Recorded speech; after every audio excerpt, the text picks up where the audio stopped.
All right. Well, Republicans on the Senate Judiciary Committee are launching an investigation into why the Justice Department subpoenaed the personal communication records of a handful of congressional staffers. The Wall Street Journal reporting last month that the DOJ subpoenaed the personal phone and email records of current and former staffers in 2017. During the same time that prominent senators were criticizing the FBI and DOJ's involvement in a crossfire hurricane, the Russia collusion hoax. The staffers were just recently notified that their records have been seized, joining a cohort of others who have recently discovered they were also being spied on during a similar time frame, spied on by domestic agencies.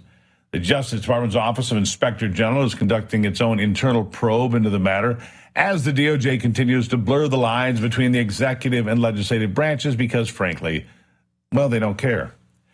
The Palestinian group Islamic Jihad is using Israeli hostages to send a message to Israel's government.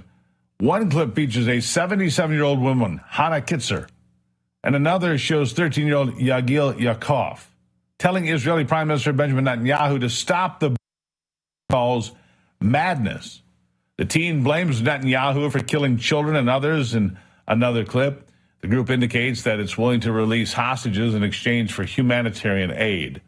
Hamas made a similar plea last week, offering the release of hostages in exchange for a 5-day pause, which military officials have noted would simply allow Hamas to entrench itself further south among civilians who have fled the hostilities, leading to even more bloodshed. So, a dangerous place to be. There is an organization that still backs Obamacare, gun control, and extreme transgender policies that endanger our children.